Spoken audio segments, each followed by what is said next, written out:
On today's episode of the Engaging Marketeer, I'm going to do something a little bit strange, a little bit unusual. I'm actually going to share a recording of a previous interview, but it's not a previous podcast from the Engaging Marketeer.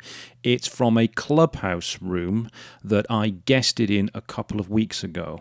I was invited by one of our clients, Sunil Popat, to appear in their Clubhouse room for We Talk Property, where I was interviewed by a number of property investors and property experts on digital marketing for the property sector, because that's something we do a lot at Engage Web.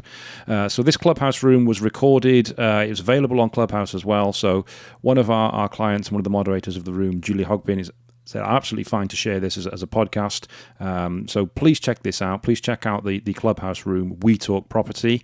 It's absolutely fantastic for anybody in the property industry that wants to learn more about different strategies of property. There's some amazing experts in there that know a lot about the industry. And this was me being interviewed by them a couple of weeks ago. I've just realised, Darren, I know Darren. Oh. I hadn't even put two and two together when you were talking about it yesterday. But Darren, we know each other very well. Morning, Darren. How are you? Good morning, Dave. How are you doing? I'm good, thanks, buddy. I'm very well. I didn't even put two and two together. Your name's on there. I can't believe that. I didn't even know it was you. So your universe has just got a lot smaller then. Hope you're well, buddy. I am, mate. How are you? I'm really, really good, thanks. Good to see you. Good. I did give you a lot of information yesterday, Dave, or the day before, last week as well. We'd arranged this about a month ago because of Darren's movements. So it's quite good that he sort of gave me the date of the 18th, and he said, yes, I can be there on a Tuesday, but not a Thursday. But yeah, how do you know each other? Darren, well, we've known each other for years, but Darren built my first website for my SA business years ago. Oh, and my training business. He still runs it today, actually. Yeah, just the two websites, Dave. Just the two. Just the two.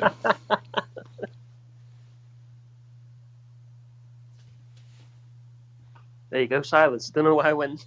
Everyone's gone silent after that, Darren. Sorry, I was talking. Did a great job of it as well, by the way.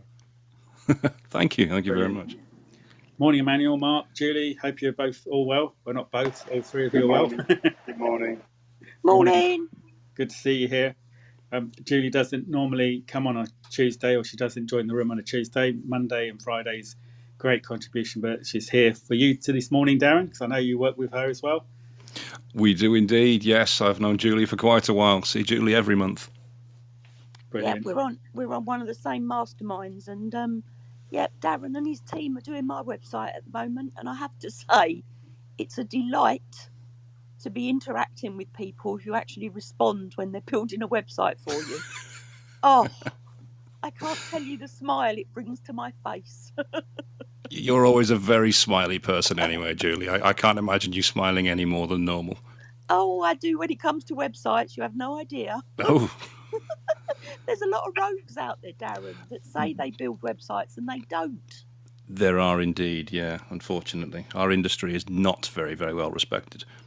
No, and yeah, when you find somebody that actually is doing a professional job, it's such a joy. So in advance, thank you. Oh, thank you very much, Julie. I really appreciate that. And pass those thanks on to your team as well. I will indeed. Thank you. You're welcome. Brilliant, thank you. And likewise, Darren, I echo everything that Julie's just said. You've done one for a site for us, and you're working on the second one, your team is, and they're excellent in what they're doing. But we thought we'd get to know you a little bit this morning, and it seems like you know a lot of the panel anyway, and you probably know people in the audience as well.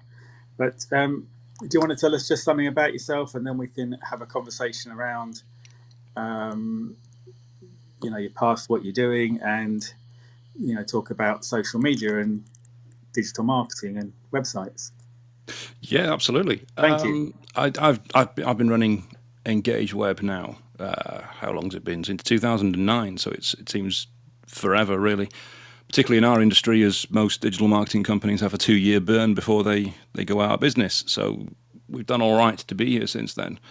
We work with businesses ranging from startups to our largest business being a global franchisor, and we look after the franchisees for them in 4 countries, including the UK and the US. We do quite a lot within the property industry, working for, as Dave and Julie have just mentioned, property investors, property developers, lettings agents like yourself. We also work for trades that work within the property sector, such as electricians, plumbers, carpet fitters, carpet cleaners, that sort of thing. And also the financial side as well. We've done a credible amount with mortgage brokers and a mortgage broker trainer, which trains people to be mortgage brokers in the UK. So we handle everything from the initial startup of the website, the design, the build, the hosting, writing the content for the client as well. Because most clients, as I know, find the most difficult thing in web design in my 20 plus years experience is getting content from the client. Nobody wants to write their own content. They would rather run their business than write about what they do. So we do it for them. If a client has a website already, we help them get more business through it. So we do the marketing, we do the search engine optimization, the content, the social media, the Google ads, the Facebook ads, whatever is required to get them the results that they need for their business. And that's pretty much where we are now. So Darren, how did you start? I mean, you said you started the business a while back. But how did you start that? And what about property? Any property background, or are you just interested in helping property people? It's a good question. I started in digital marketing by mistake, as most people in my industry tend to do. I wanted to be a film director. Julie knows this story. I used to go. I went to film school. I created a film within film school. I went to Cannes Film Festival, made a film script that we tried to get funding on. Nothing really came of that, but the websites I was building while we were doing that along the way to help promote the film seemed to come naturally to me, seemed to come easy to me. And as a result of the work I was doing online, I got found by a marketing manager for the company called Game, Electronics Boutique back then, as you may have heard of Game, Electronics Boutique in the UK. And they hired me to be their web designer. So I ran their website for something like 3 odd years back in the early 2000s before leaving to work for different agencies around the UK, eventually finding myself in Manchester working for a digital marketing agency I like to say will not be named because they did things the really bad way. Julie mentioned there's a lot of rogues in the industry, and there are. I've worked for one of them, and they were doing things that Google has always said you shouldn't be doing. That's bad for the client, that's bad for the future of a client's website. And while it would get short-term results, it would get long-term destruction for the client. Because when Google finds out what you're doing, it's going to penalize you. And there was this big Google update, without getting too technical or boring about digital marketing, there was this big update back in 2012 where Google identified all the really dodgy link building tactics that these companies were doing and penalized all of the websites that were doing them. And this company I used to work for is no longer in existence as a result of that. Clients lost their rankings overnight. We set up Engage Web to help clients do things the right way because we were so dissatisfied with the way things were working there. Originally, we were working for other agencies creating content. So clients would come to a big marketing agency because Engage Web was far too small for them, and they'd pay the big marketing agency a lot of money to do their digital marketing for them, and they would outsource it to us. And we'd end up doing it for less money, and the client was very happy because they had a big brand that was doing their marketing for them. We had one incident actually where a high street chain contacted us direct and asked us about doing the marketing for them. They decided we were too small. They went for a huge company in the Northwest. We ended up doing it anyway, but they were paying more money than we'd have charged them, and we were getting less money than we'd have charged them. So that's the way that works. In terms of property, so no, I've been in property myself since 2012, I think it is, with buy-to-lets. I've got buy-to-lets dotted around the country because I tend to buy houses and then not sell them. It's almost like a collecting habit I've got, which means I work with 3 different letting agents personally, which is annoying. So I see a lot of the bad things that letting agents do. I've got some horrific horror stories actually of a recent letting agent, but I won't go into that now because I don't want to frighten anybody that is into property.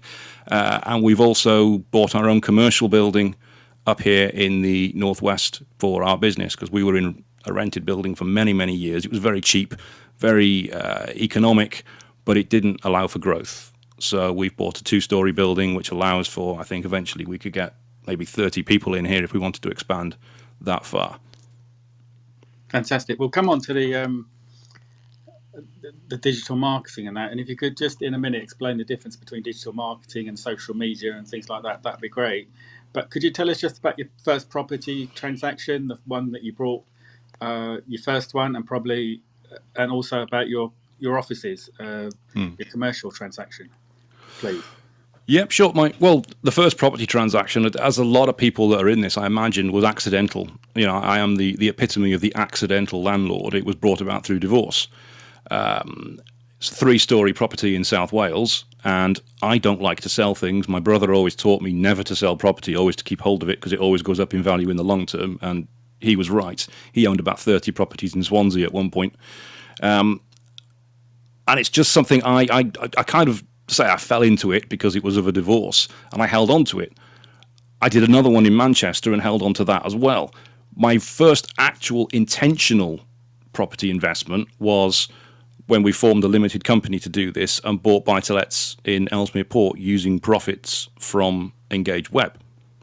So we set up a separate business. We loaned money from Engage Web to this separate business to invest in buy-to-let properties around the area in which we're in, which obviously is much more convenient being close to where you are than being halfway around the country, because I've got stuff in Manchester and I've got stuff in South Wales, which is absolutely nowhere near where I am right now, which is a nightmare, which is why I'm relying on 3 different letting agents.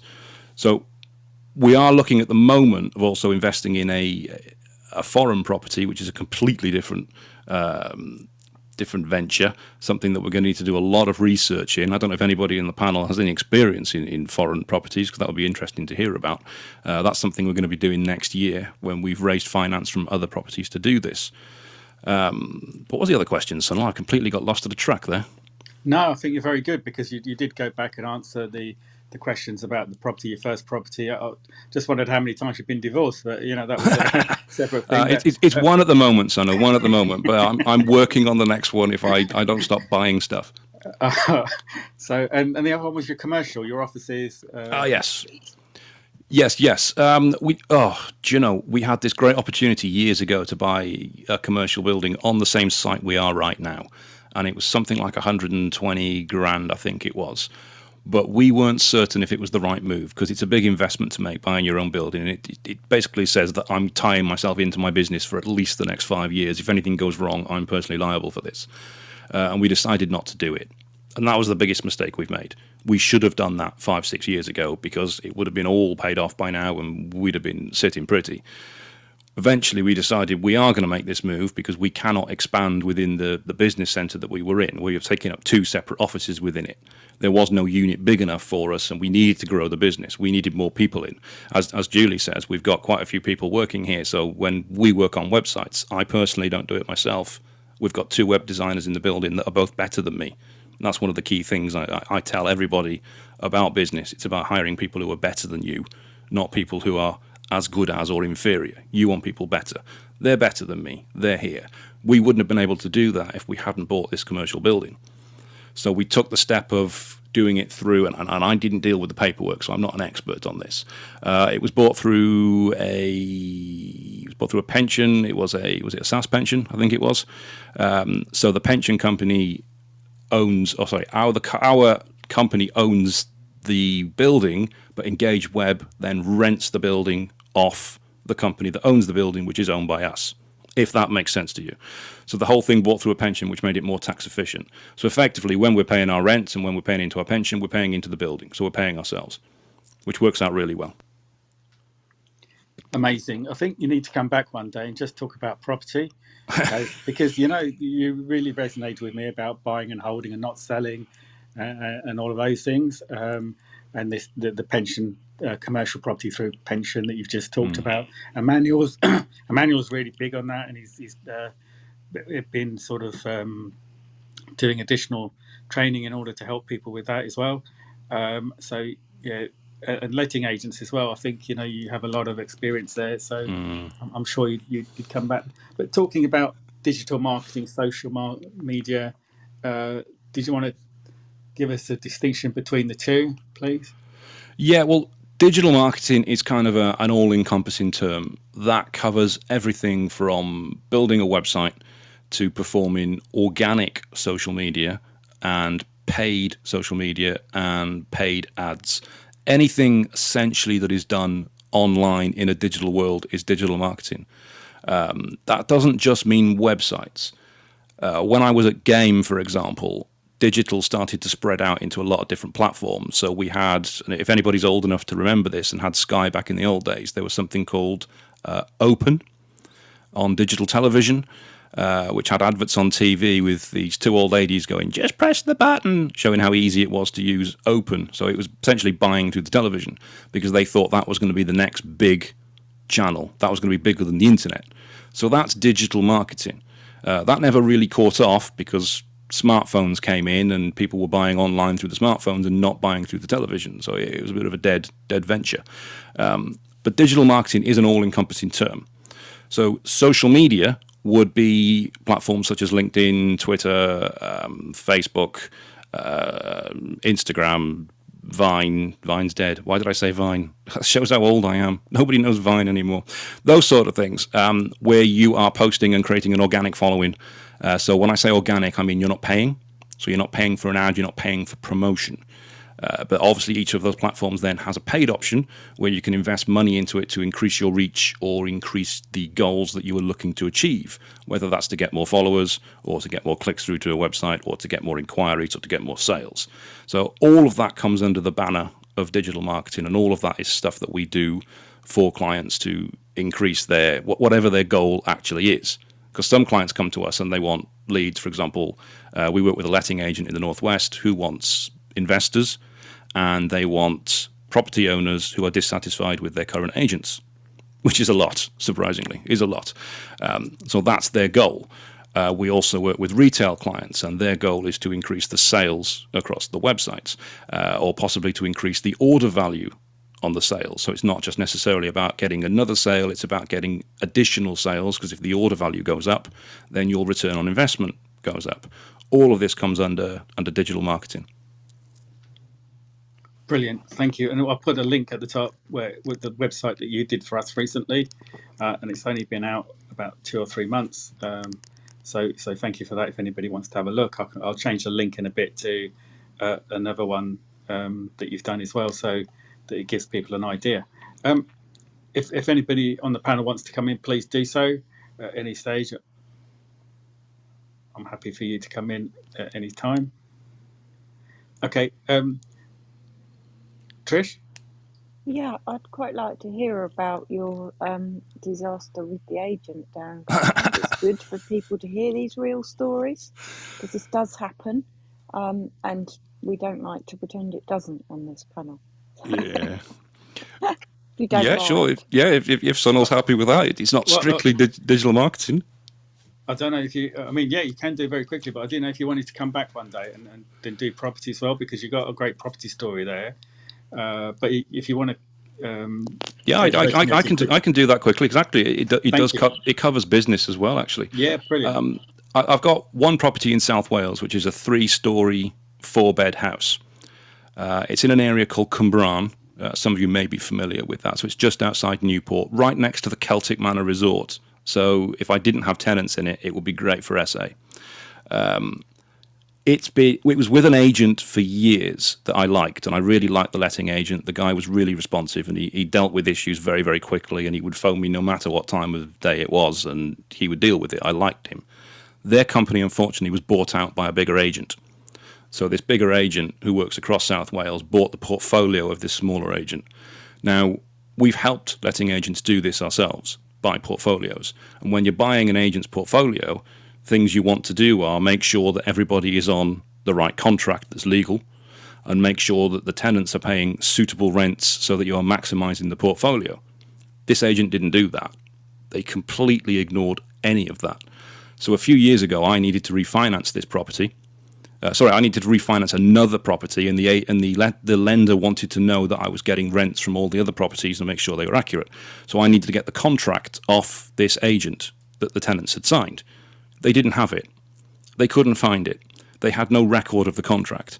They had to get a copy of the contract from the tenant, photocopied and sent to them. And this took about 6 weeks for me to get. So it was holding up the finance of a property and doing this. And I thought this was disgraceful. They didn't even have a copy of the contract. And I thought this would be a wake-up call for them when I had to drive down to Newport and go into their office and basically shout at them for not having this. But when I needed to refinance this exact property myself a couple of months ago, they still didn't have any details of the property. When I phoned them up, they didn't know how many bedrooms it was. They didn't know the names of the tenants who were in it. And the shocking thing was, I got a valuation on the property because the lender obviously wanted to know in terms of purchase and rental capacity. It was £400 per month under the market value, what they were paying in rent. And the agent hadn't done anything with it other than increase the rent by £25 in 9 years. 9 years. So it should have been earning £925 a month, and it was in fact taking something like £525 a month, which made it very difficult for me to do something with the tenants. So when I approached the agent about this and asked them, why haven't you done anything about it? The agent actually said to me, and I quote, "It's not our responsibility to suggest a rent review. It's up to our landlords to come to us and say if they want one." I moved that to another agent, a decent agent who is the same branch of an agent that manages stuff we've got in the Wirral called Northwood Lettings. They dealt with all of the problems that were there. They've handled the rent increase, which obviously was a very difficult thing to do for a tenant to go from 525 up to, I think at the moment it's going to be 750 and then 825 6 months later. Very difficult to handle, but they've managed to do it.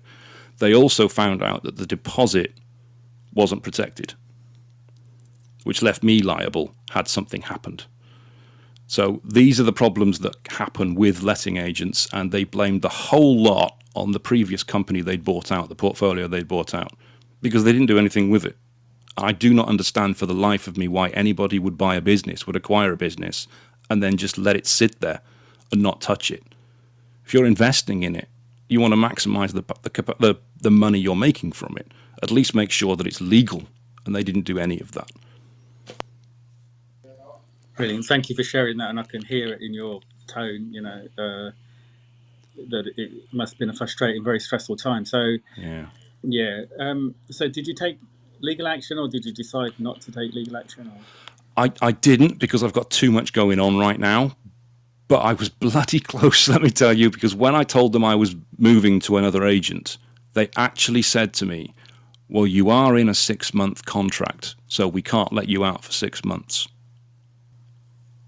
And I told them, "You bloody well let me out right now and pray I don't take this any further."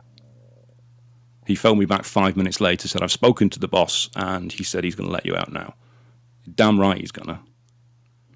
Yeah, I mean, if people want to give notice, they want to go, we let them go. And, it's happened to us a few times when we've let people go. They've come back a year later and said, "Yeah, we'd like to use your services again," because it's the way we let them, not get into disputes or anything like that. But no, it's a great share. Thank you, Trish, for sort of focusing on that and bringing that up, because I think it really gives people an insight, and when do more on letting agents, or what you need to look for with letting agents, maybe another day. Trish, was there anything that you wanted to follow up on? And Anthony's in Wales, so he's yeah. Trish, Anthony, and then Thanks, Craig. Anna. Yeah, thanks for sharing, Darren. I've just start again. My letting agent has just bought out another letting agent, and I've noticed a swing from landlord focused to tenant focused services. And yeah, I'm not very happy. So yeah, I was very interested to hear that. Thank you. Brilliant. Anthony, you're going to come in. This is our Welsh constituent here, and with Mark. Yeah, so I know the area you're in, Darren. In fact, I'm there tomorrow. But I'm going to bring you back actually to digital marketing. So at the moment, if you look at social medium of the digital marketing, there are lots of platforms these days. In the old days there wasn't much, and I remember the old days of WAP, for instance. But yeah, social media. If you look at Instagram, Facebook, TikTok, etc., what's your advice to people in that? Do you go on all of these platforms? Do you concentrate on one or two? What's your view on that? Yeah, that's a good question. it's always good to look at new platforms that are coming out so that you can be first on what is going to be the next big thing. So if a new platform emerges, try it out, have a look at it, don't ignore it, don't leave it too long. I personally left TikTok far too long because I thought that's not me. I don't want to do that. And there's probably a few people in this room right now that are thinking, I'm not touching TikTok, I'm not doing a stupid dance. But I went on TikTok probably 2 months ago, and I've already had just under 1 million views on videos on TikTok, and I haven't done one silly dance. One silly dance. It's about giving people information that they want to know that is entertaining. So try out a new platform. Don't be afraid of it because you think it might not be for you. But in terms of placing your effort on platforms to grow a business, you really want to be looking at where your target market is. So I speak to a lot of businesses who say they don't like Facebook. They don't want to use Facebook. I don't use it personally. It's not for me. It's just a load of people complaining. It's rubbish. But if your target audience is on Facebook, then it's something you're going to have to use. We've got a carpet fitter as a client, for example, and he refuses to do it. But it's where his audience is. It's where people are looking for carpet fitters. So it's something you're going to have to do. So the best thing to do is to look at who your target market is. Who is your audience? Who are you trying to look at? Where are they hanging out? Where are they spending their time? And it could be Clubhouse. It could be Instagram. It could be LinkedIn. It could be TikTok. Most likely it's Facebook, because the criticism I hear the most is that my clients aren't on Facebook. My clients don't use Facebook. I'm looking for property investors. They don't use Facebook. Well, they do. 1.8 billion people use Facebook every single day across the world. 1.8 billion. That's like a quarter of the planet. So your audience, whoever they are on Facebook. It's just a matter of targeting them properly. And one of the things that we've done, because of my experience with letting agents, and I know a lot of the horror stories that they actually do, we're working with a particular agent in the Northwest on getting new property investors for them. So they want property investors and they want landlords who are dissatisfied with their agents. And because we know what the typical landlord is and we know the problems that agents have, we're able to create the content for the ads that talk about the issues that landlords are having. And if you can relate those issues in the ad copy and in the imagery and in the landing page that comes through, the landlord seeing those that are having problems with the agent, like Trish just mentioned, is your agent becoming too tenant focused? Are you finding they're switching their attention from you to the tenants? Yes, they are. You're able to reflect that within the ads. That resonates within the agent, which gets the inquiries. So a Facebook ad we've been running, for example, had one inquiry come through for this letting agent from a property investor who has, forgive me the specifics on this, I think it was 13 properties he's got already that he wants to move from one agent to another, to this new one, which he's done now. And he's also investing in a further 13 properties over the next 6 to 12 months. Now that one lead alone pays for their Facebook ads for the next 10 years and beyond, because it's recurring income once they get him as well. But the real funny thing is this guy's actually bought one of our houses that we were selling up, so that worked really well for us as well. Brilliant. Yeah, no, I was going to say, Darren, I totally agree with the getting on early. I'm not a TikTok person, and I know I should look at it. But I know Clubhouse, for instance, it was great getting on in the early days, so I can resonate with that. Yeah, absolutely. I mean, I wasn't TikTok, and I'm still not. But the results you can get with video on TikTok far exceed anything you can get on Instagram Reels, for example. Far exceed. I did this in a presentation a while back. We got the same video I put on Facebook, Instagram, and TikTok. So Facebook Reels and Instagram Reels. And it was something like 16,000 views on Instagram Reels and over 500,000 on TikTok for exactly the same content. And Darren, on that point where you're obviously on multiple platforms, and most of us are, what's your view on scheduling software? That's a good question. Yeah, we don't personally use scheduling software because I believe it throttles the reach We have done tests with this and found that it has. I know some people say that it doesn't, and they swear by it. So a lot of people use Hootsuite and think it's God's gift to social media. I personally don't like to use it. I like to do everything organically or using this inbuilt scheduling of the software itself. So Facebook has an inbuilt scheduling platform. Instagram has an inbuilt scheduling platform if you use Facebook's Creator Suite. So you can actually schedule through Instagram using Creator Suite. LinkedIn is trialing scheduling now, and that should be coming in very soon, so long as Microsoft doesn't mess it up in a big way. But it also helps, of course, because I've just come back from Orlando for 2 weeks. Landed Sunday morning, it felt like Saturday. Landed Sunday morning, went straight out to Anfield to watch Liverpool smash Man City. Result, get in Mo Salah. But the whole time I was in Orlando, I was still posting on social media using my team. So they were posting, and we were getting leads through social media as a result of it. So we've got guys in the office that are able to follow these up because stuff's coming in, because stuff's being consistent on social media. So if you've got a team that can do this for you, it is the best way to do it. Now, if you don't have a team, you can use a virtual assistant, a VA. And there are a lot of really good VAs out there that can do this. I know Dave Goodfellow's got a really good one that he uses that can handle this social media for you. It's about being consistent on it and doing it on a regular basis, because the more people are seeing you posting about what you know about, the more they'll say, oh, yes, I need that. And that person I've seen constantly talking about this, they're the one that's going to be able to help me. So the leads will come in. It's not if you've got something you want to fill, an event, if you've got an investment you're looking for investors for, and then you decide, right, I want that, so I post on LinkedIn once in 2 weeks, that's not going to work. That's never going to work. It's about the consistency. It's about seeing it again and again and again. It doesn't have to be you doing it. It can be somebody else doing it on your behalf. But scheduling isn't something, using external scheduling software isn't something we like to use, because I think it causes too much problems. So, Darren, question then. So social Yes. media, the world of social media, Yeah. and how it works, and, is there a secret sauce? Yes. Yes, there is. Can you tell us that secret Would you like? sauce right now? Can I tell you? You can buy it right here. Yeah. Well, Rob Moore knows this secret sauce, and Rob Moore talks about it all the time, so it's not that secret. The key is, if you want people to engage with you and see what you do, they need to be engaged with. So if you're just going on LinkedIn and you're posting, that's not really going to work. You need to be engaging with the people that you want to be integrating with, you want to be interacting with. So you comment on their posts, you like their posts, they see what you're posting.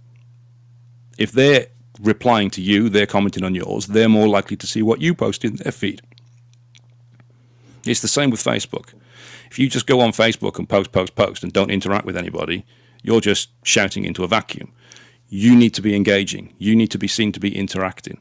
You need to go into groups and help other people. The more you help other people, the more they'll see you. The more you'll be able to make connections with them, because they will know who you are, they'll be familiar with you. It's about giving value and helping people rather than just going out there and preaching, because that doesn't work. It's like those people on LinkedIn, and we've all had it. You'll get a connection request from somebody, you'll accept the request, and then within 30 seconds, you'll get a templated pitch from them for their services. Waste of time. Absolute waste of time. Best way to do it, if you've got somebody you want to connect with, it might be an investor, it might be a letting agent, it might be a property mentor, whoever it may be. If you start engaging with what they post before you send them a connection request. So you go through a period, maybe 6 weeks, when they post, comment on it, like it, interact with it, so they're familiar with who you are. Then when they get a connection request off you, they know you, they've seen you, they've interacted with you, they're more likely to accept you. And then continue that. Don't go sending them pitches. Don't go doing it that way. It doesn't work. So, Darren, if you were to give people who are starting out on social media advice right now, or thinking of getting into the digital space, what would be kind of your 3 top tips that you would give people?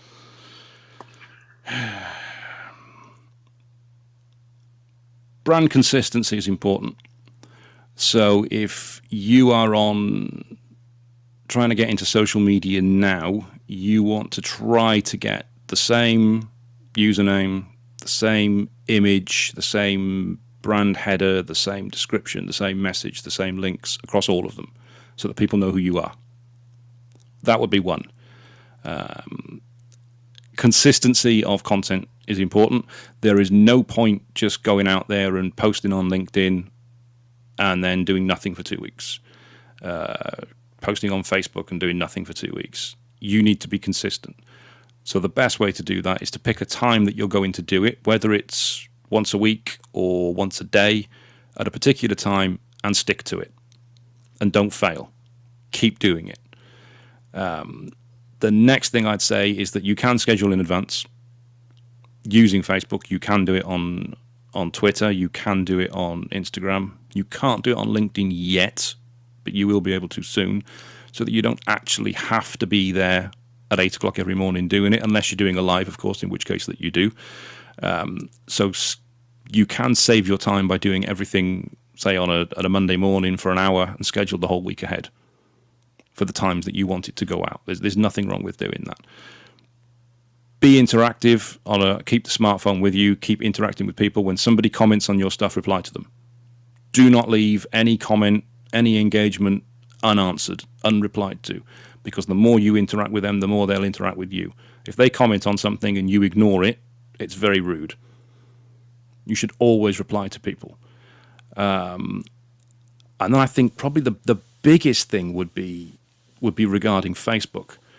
I went to a marketing event in Manchester a few years ago where the marketing manager for Budweiser UK, crap beer, great brand, the marketing manager for Budweiser UK said they'd invested millions and millions of pounds in their Facebook page for Budweiser, in getting people to like the page, getting people to follow the page, because they thought it was going to be a great asset for their business. And then, as some of you may know, some of you may not know, Facebook started to tinker with the algorithm so that your posts on your Facebook page used to reach basically the vast majority of your followers. And then Facebook started to reduce it. So it reduced fewer followers and fewer followers. And now it hits about 4% of your followers.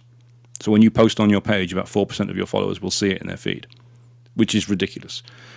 And the marketing manager for Budweiser said, had we known Facebook was going to do that, we wouldn't have spent any money at all on our Facebook page, because it's absolutely worthless to us, unless they use Facebook advertising, which obviously is why Facebook did it. They want the money.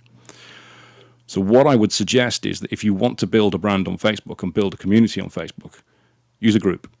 Create your own group, which I know, Dave, you're doing yourself. You've probably got more than one group, I imagine. Build a group, get your community in there, because they are more likely to see what you do than a page. It's far more useful than a page. Don't put all your effort into a page. A group is the way forward on Facebook.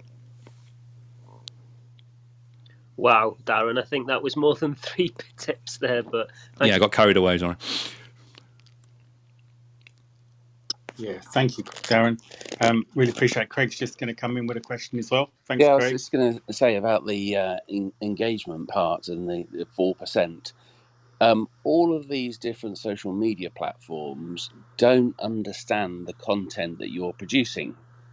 But what the software and the algorithms, it's all in the algorithms, what they notice is the number of likes, the number of comments, the number of shares. So when they first produce it, and I think it's similar on TikTok, because I've just been playing around with TikTok over the last couple of weeks. So when you put something up there, it goes out to an initial small percentage of the people that follow you. The systems then rely on, in that first hour, people liking and commenting and you commenting back on it. And then the algorithm then thinks, oh, this might be interesting. Let's promote it to a few more people. And then they then follow it over the next hour. And if more and more people comment on it, then they push it out to the wider public. And that's one of the reasons why, as Darren said earlier, you should comment on it. It's even good if you get some of your friends say, look, I'm doing a post at 12 o'clock today. Can you start commenting on it? And I know this works on LinkedIn, because there's actually a club you can join on LinkedIn where you get given a slot, and the sort of 200 members in the club all talk about it when you do your post, because it's about active promotion and getting the numbers up. And then you keep commenting on any comments that people go, because then it shows that you're engaged, it shows your audience are engaged, and that's how it starts going completely viral. I mean, I did a post on this time-lapse camera for property developers on TikTok, and it's just about to hit 250,000 views on TikTok. And I've looked on Instagram, and it's had 415 views. So the virality of TikTok is immense. But then the other question that I was going to ask earlier was about the conversion. So, if you've got, say, a YouTube channel where you do video content about your property stuff, you may, if you're lucky, have 2,000 very motivated people who are all interested in your content. Whereas TikTok is a whole load of completely random people that are interested. But it's the number of views times the conversion rate that will actually get to the number of people who are actually interested in your product. And TikTok, the virality is immense. So you may only have a 0.1% conversion rate, but times that by 250,000 views, that's an awful lot of people that are interested in your product. And this little time-lapse camera thing that I promoted for my son, who made a little prototype for me, he's received 10 orders just literally in just the last few days of doing that video. So for me, I'm going to be doing a lot more content on TikTok, which you can then promote over to Instagram, because I see it as working very well for us. Brilliant. Excellent, Craig. Did you have another question with that? I mean, that's a great share, but Darren's waiting for a question. But so the question I was going to raise earlier, when you were talking about the landlord, the letting agent issue, was kind of linking the social media side, and that's about reviews. People can independently review you on social media and feedback. So I was going to ask the question about how you monitor people's reviews, and that's where I think it's very good to put a comment if somebody gives you a negative review, to explain what the situation was behind why that person may have had a bad experience, but also comment on things when somebody has a good review and thank them for their business. No, that's a good point with reviews. Quite often we'll get companies come to us and say, can you do anything about a negative review on Google? I've had a negative review, can I get rid of it? And you can appeal a review on Google, but it's very, very rare Google will do anything about it. Very rare they'll remove anything. Unless it's got sexism, racism, hate speech or something in it, they're probably not going to touch it. And to be honest with you, if you've got 50 5-star reviews on Google, that does look suspicious. So what I would say is don't worry about having a negative review on Google. It is expected, it is natural. But as you say, yes, replying to the reviews is important. If you are not replying to reviews, particularly a negative review, then it does look like that person's got a genuine problem, and a genuine problem with you. So social media is very much about social proof, and it's about how you deal with things. So stuff goes wrong. We all know stuff goes wrong. Clients are not always happy. Not everybody's as happy as Julie. Sometimes things go badly, and it's about how you deal with that matters.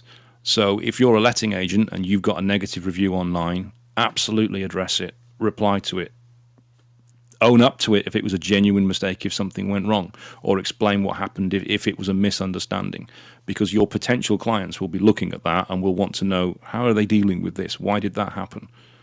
So it's about owning the review and replying to it. Equally, reply to positive reviews as well, thanking them. That is important as well. People want to see that you are active, that you are responsive, and that you do reply to stuff. Because again, as a letting agent, communication is important. If you're not getting communication from the agent when you're leaving them a review, what's going to be like when you're chasing them for rent? So absolutely, reviews should be replied to at all times.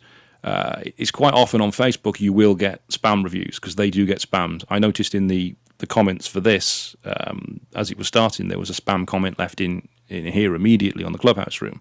These things happen. Facebook's a little bit more responsive to dealing with stuff like that, but still not great. Still not great. But yes, you're right. Reply to reviews all the time. It is very important. Leading on from that, you then have the issue over, trolls and people leaving negative comments on any of your social media posts. It's sometimes very difficult when people leave something negative on your thing, because you always want to be promoting. But this is one of the things that Rob Moore and John Lee have sort of taught us. I've done a lot of their social media stuff. Love your haters. The reason being is the algorithms, as I was saying earlier, don't know what they're talking about. They just see more engagement. So if you get somebody, putting a negative comment, just reply to them. So tell me why you think about that. They then comment back to you. The algorithms then think this must be an interesting post. Yeah. So love your haters because they're actually helping. Yeah, effectively what you're saying to your haters is dance, monkey, dance. Comment on it. Come on, increase my reach. Give me some more. That's exactly what I want. And you're right. That's the way to do it. One thing you should be careful of, though, is if you're paying for it with a Facebook ad, be careful about the negative comments on there because you're paying for people to see it. So if it's a ridiculously stupid negative comment, it depends on how bad it goes to whether you just delete it and block the person or whether you reply to it. So I'm kind of 50-50 on ones we've had recently on ads, for example. Some I've deleted, some I've replied to and called them out. Because you don't want people to be seeing constant abuse on an ad that you're paying for people to see. Brilliant. Thank you, Darren. And some great tips there from Craig as well, so I appreciate that. Julie, I know you've worked with Darren, so would you like to come in before we go to Mark or Mark Finance or Mark or Mark? I'm happy listening, to be honest. Sunil, I just did read Darren's profile, and you're a comedy winner. Have I not mentioned that, Julie? Have I not mentioned that? I haven't heard you mention it, Darren. Have you not? Oh. I just wanted to raise that, and I just really, I've seen Omar's question in the chat, and he's got a good question. So I think go over to Omar, Sunil, please, and then back to the comedy. Yeah, brilliant. Okay, let's do that, Julie. Thank you, Omar. Good morning. How are you? Hi, good morning, everyone. Thank you, Sunil, for inviting me up. Darren, really, I'm really sorry I only joined halfway through the room, so I don't know whether that question was addressed already. But I was just wondering. Some years ago, I think it was Al Jazeera English who introduced, the short videos which had captions under. Yeah. Usually they appeared on Facebook, and they used to be quite popular at the time. I was just wondering whether still producing content like very short videos is still the best strategy in terms of raising awareness and engagement, and also what do you make of YouTube? How do you see it in the next 5 years? Because there's a lot of recommendations saying that you need to work on your YouTube channels because it's going to be apparently the next big thing in terms of social media channels. I hope that's clear. Thank you. Right. Okay. There's a lot to unpack there. YouTube is, I don't know whether people know this, but YouTube is actually the second biggest searched website online behind Google. So when people are looking for stuff, they either go to Google or they go to YouTube. So YouTube has always been huge, and it's big with the younger market as well. Whereas Facebook tends to be for, and I hate to say this because I'm classed in this as well, for the older generation, the people over 30 who reach the end of their lives.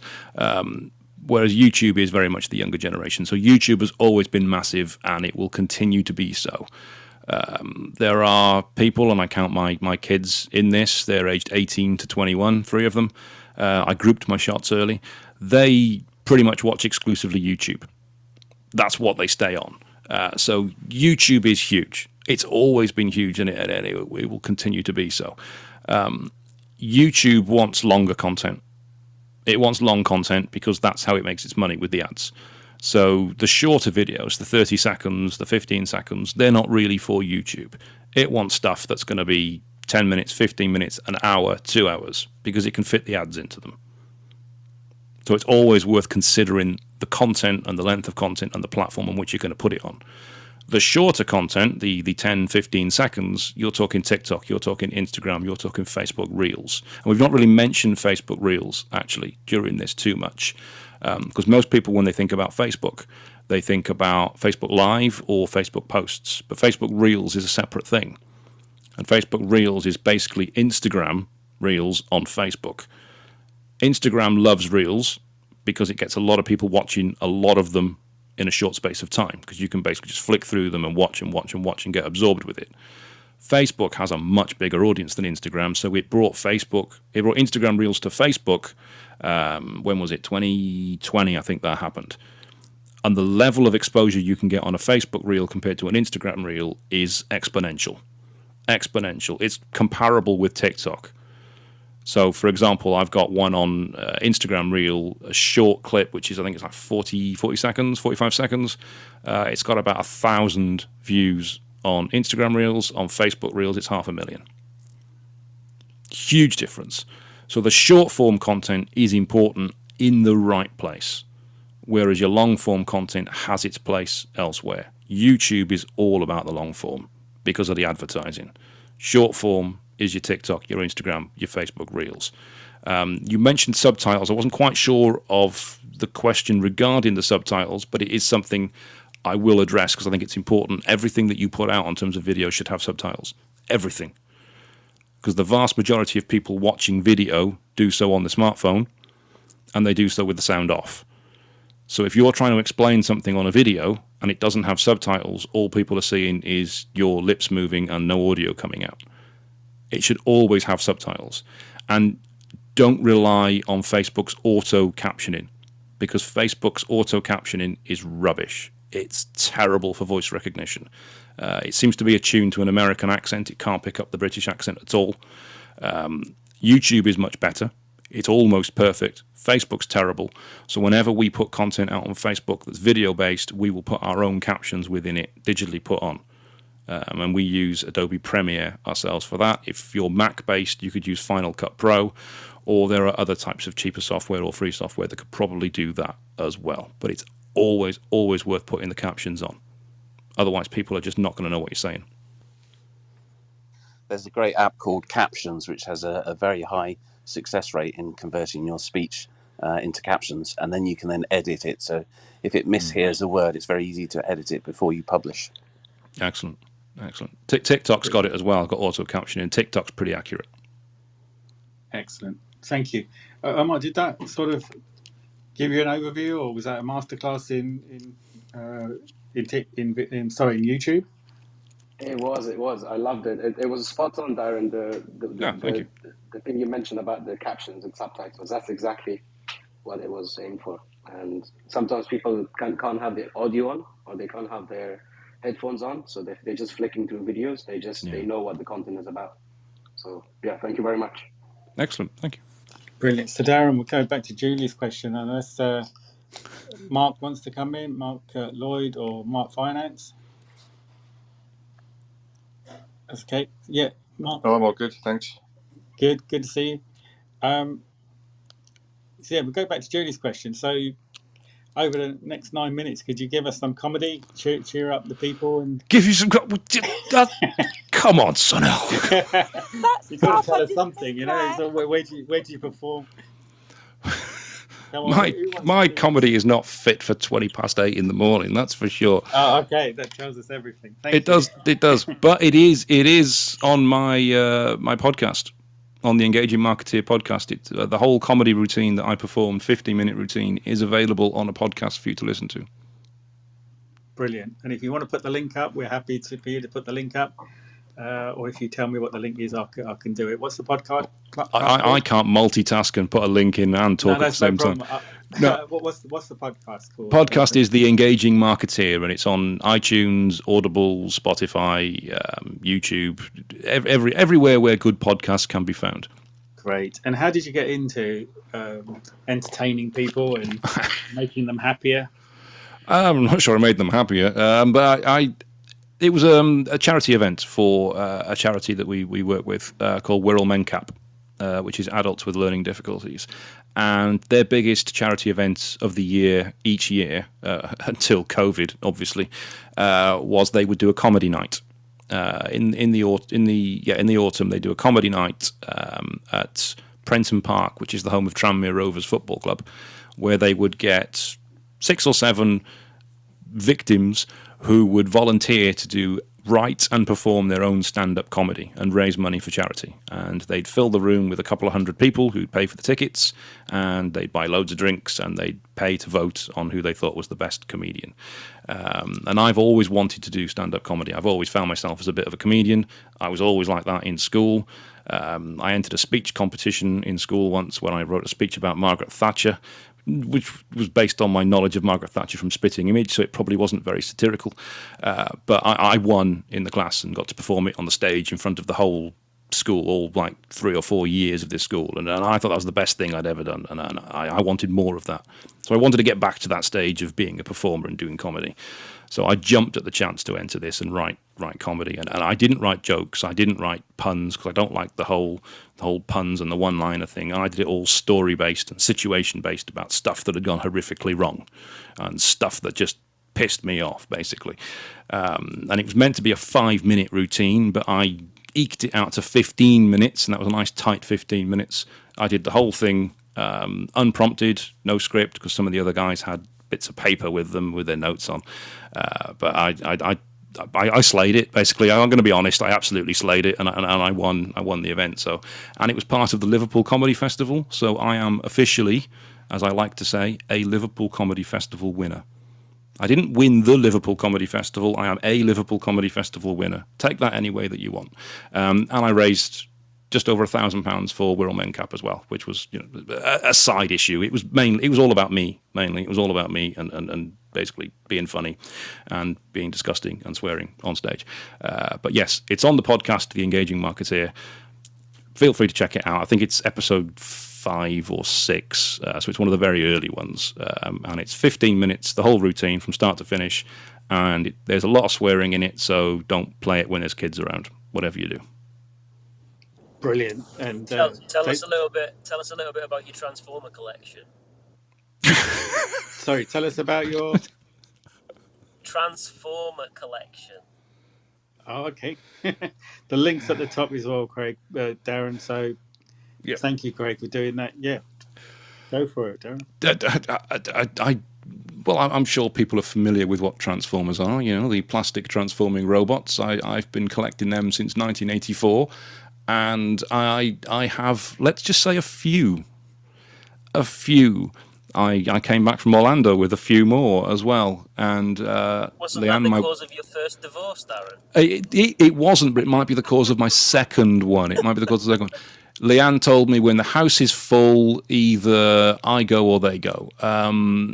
And let's just say the house is getting very full. I've started to spread stuff into the office. There's stuff hidden in the loft that Leanne doesn't know about. I hope she's not listening to this right now. The cabin I've got in the garden is full. I'm looking for storage space. I'm looking for options to put stuff somewhere else. So if anyone's got any ideas, any sort of loft conversions that you can do without your wife noticing, or extensions that are possible that are not visible, maybe dig down into a cellar perhaps to create more storage room without the wife noticing, then I'd be open to ideas. What about a lockable loft in one of your buy-to-lets? Oh, do you know, I had stuff in I had stuff in a buy-to-let. It wasn't lockable, unfortunately, because I didn't think of that. I had a life-size Michael Jackson cutout. Don't laugh. From the History tour. It was the one where he was stood as a stone statue, and it vanished. I dread to think what happened to that. And there was a load of Star Wars 12-inch dolls in there as well that also vanished. But the tenants that were in there, they took stuff that wasn't in the loft as well. So the bad tenants, bad letting agent. But it was my fault. I shouldn't have left it in there. But you're right, a lockable loft might have been the answer. But yeah, I after that experience, I wouldn't trust even a lockable loft now. So yeah, I genuinely did lose some stuff from that. My fault. Mate, she's just trying to save your marriage, and I think it was a quick tip. That was it was a quick tip. It's a road I've been down. Not lockable, but a road I've been down. But yeah. Yeah, you could disguise it as a holiday let, couldn't you? That needs lockable areas for all the cleaning products, but for some reason yours needs a lot more. That is actually, that's not, you know, when we get our villa, we are going to have a lockable area to put stuff out there. So yeah, I could create a lockable area within a lockable area. Sounds like a plan. Why don't you create a museum of plastic transforming robots, and then people will pay to see your collection if you've got that many? If you saw my house, you'd realise that's kind of what I've already got. They're just not paying to see it. Do you know, my mate's got a house and he's got 2 young kids. The youngest is 5, and he's got an upstairs loft in this house behind a door that's literally in the living room, and his 2 kids don't know it's there. He's got basically a top floor to this house that is just full of toys, like a museum, and they've no idea it's there. And the door's right there. They think it's a cupboard. And I don't know how he's got away with it for this long. I've really, really hats off to the guy. That is amazing. But it'd be interesting to find out what happens when one day one of them clocks. Yeah, it's going to happen at some point, isn't it? I mean, if you found out that your parents had a hidden room in the house that you didn't even know was there, or a hidden floor, you wouldn't trust anything they said ever again, surely. True, and there will be nothing more important than getting into it either, would there? No, absolutely not. Not when they find out it's literally full of toys that he's hidden from them. Yeah. So Darren, we've got a couple of minutes left. So Dave sort of covered the question earlier in terms of a few tips. Anything else you'd like to sort of leave our listeners with today that they could probably do very quickly to gain some traction? I think one thing that's probably a good thing to do is when you're looking to put stuff out on social media, it's very difficult to know what to write about or what to talk about, what to say. You get that blank page syndrome. What do I put on social media today? I know I need to be doing it. One thing I suggest that people do when we run our social media and content workshops here at Engage Web is something called Google Alerts. Now, the best way to find this is to literally Google Alerts, and you can sign up for news alerts for specific keywords within your industry. So if you Google Alerts, put your email address in, sign up to your Google account, and create alerts on things that are related to what you do. So it could be mortgage rates, it could be property development, it could be property disasters, whatever it may be. Google will literally email you when a story breaks. So you'll be first to know. So you can have it as a summary every day, you can have it as a summary every week, or you can have it instant. And you'll get that in your inbox that this has just happened. These news agencies, these outlets are talking about it now. That way you'll know what's going on, you'll know what's relevant, you'll know what's trending, and you're able to jump on it to do what Rob Moore talks about in newsjacking. So you can be talking about the stuff that's happening right now. And that's a great way to get around the whole blank page syndrome. What do I talk about today? I've got to do a live post, or I've got to do a social media post, or I've got to write a blog, and I've got no ideas. Let Google tell you what's going on. And that's free to do. Just sign up to Google Alerts and put in stuff that's related to your industry. Have a play about with it. I've got one on my own name, for example, just in case anybody starts talking about me.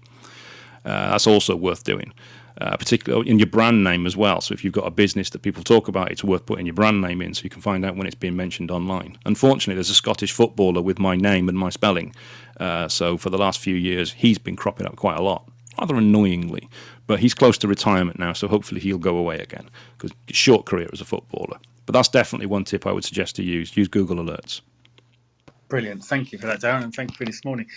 You said about short-lived careers, and that sort of prompted me to your previous statement that you wrote about Margaret Thatcher, who had a fantastic career, but probably brings me on to our current Prime Minister. Any comments or any Well, thoughts on this one? It's 8:30 now, so no, who's our current Prime Minister now? Okay. Yeah, our current Prime Minister, Jeremy Hunt. Yeah, he's no, she's a simpleton. I do not understand how they've picked the worst possible person for the job. I think they're trolling us. I think they are trolling us now. Any minute now, she's going to rip off her mask, and Jeremy Beadle's going to be there, and it's going to be one big prank. It's got to be, has to be. Amazing. You've been such a joy to speak to this morning, Darren. I know I've had numerous conversations with you about websites, or we've been on training where you've been doing the training, and I've really enjoyed those. But we're seeing a different side, and there's so much value that you've given our audience. I've had personal messages in the background saying thank you to you. So we'd really love you to join us again. Maybe talk about letting agents, because I think you've had some experiences there. some other topics that you may wish to talk about. So yeah, let me know and we could put those in. And you're always welcome here every single morning if you wish to, sort of join in and listen and contribute. So thank you again. Anything from anybody else in closing? Yeah, just want to say thanks, Darren. Great to see you this morning. We're definitely overdue a coffee, so I'll reach out and we'll have a catch up at some point soon. All right, thanks, Dave. Yeah, I just want to say thank you, Darren, and I'll see you at the next ETM. I shall see you at the next ETM, Julie. Thank you very much. You're welcome. Thank you. Thanks, Darren. You were on my mind to contact this week, having just got back from holiday, so it's obviously great timing. We'll catch up offline. Oh, I look forward to it. Thank you very much, Trish. Thanks. Brilliant. Anthony? Thanks. Yeah, thanks, Darren. Great, great content. Thanks very much. All right, thanks, Anthony. Yeah, if ever you're in Wales, pop in to see Anthony either or Mark Finance. Anthony probably knows that letting agent I was talking about as well. I probably do, actually. I can probably think who it might be. Yes, they've got offices in Cumbraen and Newport. Okay, brilliant. So thanks for everything again, Darren. We'll catch up soon. And just one last thing. Yes. If anybody did want to reach out to Darren to check out any of the stuff that he does, what's the best way of contacting you, Darren? Oh, thanks. Obviously, the podcast, Engaging Marketeer, which Sunil's put the link on. You can go to engageweb.co.uk, or you can follow us on YouTube, LinkedIn, Twitter, Facebook, all at EngageWeb. Yeah, alternative. Thanks, mate. Thank you, Dave. Speak to you soon. Brilliant question. So, Darren, do you have a link tree that puts all of them all together in one point? Do you know, I don't. If you Google Engage Web, we own the page. So it's the easiest way. Stick Engage Web into Google because we make sure that that's our brand. So I'm just going to change the link at the top very quickly and leave it there for a little while before we close the room. But if anybody wants to get hold of Darren, reach out to me and I can put you in contact as well. Like all our guest speakers, we appreciate them spending their time for free and coming on here. And I think, there's a lot of credibility here because a lot of people have used your services, Darren. So that says a lot because, I didn't know that you and Dave were connected or knew each other. So it for me... to be honest, Sunil, I'd forgotten until this morning. No, it's brilliant because, I met Darren through Progressive and he was doing one of the trainings and I just warmed to him and I reached out to him and said, look, I'm looking to do this. But again, it endorses when people like yourself, Dave, and Julie, and some of our people that I spend a lot of time with on here are using the same services. So, yeah, reach out to Darren if you've got any questions. As Julie said right at the beginning, got a fantastic team. And they've really helped us as well to move our business forward. So, okay, brilliant. We'll see you tomorrow morning. Mark Lloyd is on here tomorrow morning, 7:30, talking about property focus and project focus. If you've got a project that you're looking at or you want some input, please feel free to come up to the stage tomorrow morning and share that because it's fantastic that we get people from the audience talking about their current projects. So have a brilliant day and we'll catch everybody soon. Thanks, Darren. See you soon. Thank you very much, Sonal. Thank you.